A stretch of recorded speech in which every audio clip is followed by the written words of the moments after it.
Hi hello friends, நான் தான் உங்கள் தமிழ். இப்போ நம்ம டைரக்டர் ஹெச்வினோ டைரக்ஷனில் வந்த ஜனநாயகன் மூவியோட ரிவ்யூ தான் பார்க்க போகிறோம். இந்த படத்துக்காக நான் 7 மாதம் வெயிட் பண்ணிகிட்டு இருந்தேன். இப்போ ரிலீஸ் ஆகுமா அப்போ ரிலீஸ் ஆகுமான்னு கடைசியாக ஒரு வழியாக ரிலீஸ் ஆகிடுச்சு. இந்த படம் தான் தளபதியோட லாஸ்ட் படம்.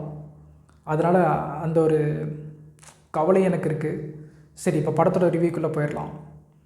இந்த படத்தில் யார் இந்த படத்தையே தன்னோட ஷோல்டரில் சுமக்கிறாங்கன்னா அது தளபதி விஜய் தான். ஒரு தனியாளாக இருந்து படத்தை தன்னோட ஷோல்டரில் சுமந்துட்டு போகிறாரு. அப்புறம் தளபதி விஜய் அண்ட் மமிதா பைஜு அவங்களோட chemistry, father and daughter chemistry சூப்பராக ஒர்க் அவுட் ஆகிருக்கு. இந்த படம் பார்த்திங்கன்னா ஒரு பொலிட்டிக்கல் ஆக்ஷன் மூவி. அதை நல்லாவே பிளெண்ட் பண்ணி எடுத்திருக்காரு. அப்புறம் இந்த மூவியோட ஒரு மெயின் தூண்னா நம்ம அனிருத் தான். அவர் போட்டிருக்க பிஜிஎம் வேறு லெவலில் இருக்குது. தளபதி கச்சேரி அந்த பாட்டு, அப்புறம் ராவண மவண்டா, அதெல்லாம் எவ்வளோ ஹிட் ஆகிருக்குன்னு உங்களுக்கே தெரியும். அதெல்லாம் செம்ம ஹிட் அந்த பாட்டெல்லாம்.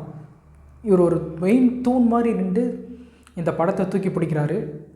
ஸ்ட்ராங் ப்ரெசன்ஸ் யாருக்குன்னா, ஸ்ட்ராங் ப்ரெசன்ஸ் விஜய்க்கும் மமிதா பைஜுக்கு தான் இருக்குது. ஏன்னா அவங்க அந்த ஃபாதர் அண்ட் டாட்டர் ரிலேஷன்ஷிப்பு, அப்புறம் அவங்களோட ஸ்ட்ரகிள்ஸு, அதெல்லாம் உண்மையிலே படத்தில் சூப்பராக இருக்குது. அப்புறம் ஆக்ஷன் சீக்வென்ஸ், ஃபைட் சீனெல்லாம் மாஸாக இருக்குது. கண்டிப்பாக திருப்பி கூட இன்னொரு வாட்டி பார்க்கணுன்னு தோண வைக்குது.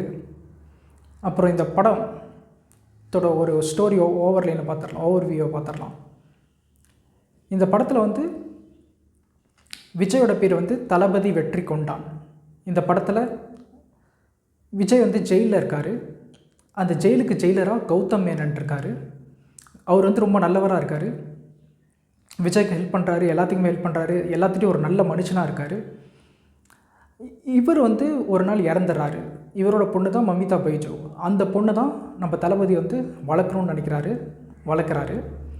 அந்த பொண்ணு கொஞ்சம் பயந்த சுபாவம். அந்த பொண்ணு இருந்தாலும் தளபதி ஒரு இராணுவ வீராங்கனையாக, ஒரு ஆர்மி ஆஃபீஸராக மாற்றணும் அப்படின்னு சொல்லிட்டு ஒரு கனவு விஜய்க்கு இருக்குது. அதே மாதிரி அந்த பொண்ணை ட்ரெயின் பண்ண வைக்கிறாரு. அந்த பொண்ணு நல்லா ட்ரெயின் பண்ணுது. பட் இந்த விஷயம் அந்த பொண்ணுக்கு பிடிக்குதா இல்லையான்னு கேட்டிங்கன்னா, அது அந்த பொண்ணுக்கு அந்தளவுக்கு பிடிக்கிறது இல்லை. பட் இருந்தாலும் விஜய் ஃபோர்ஸ் பண்ணுறனால அவங்க சரி ஓகே வேறு வழி இல்லை அப்படின்னு சொல்லிட்டு அந்த இதுக்கு போகிறாங்க. ஆர்மி ஆஃபீஸர் ஆகணும் அப்படின்னு சொல்லிட்டு ட்ரெயின் பண்ணுறாங்க.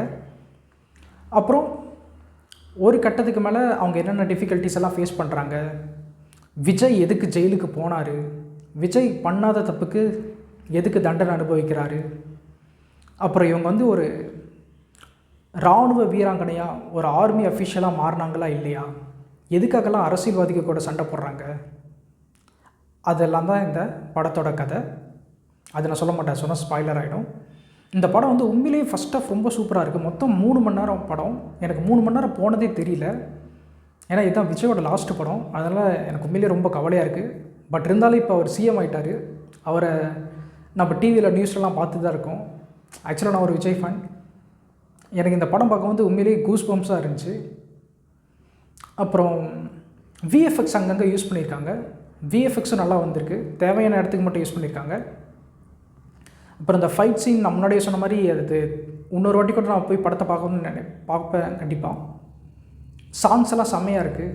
அனிருத்தோட பிஜிஎம் சூப்பராக இருக்குது.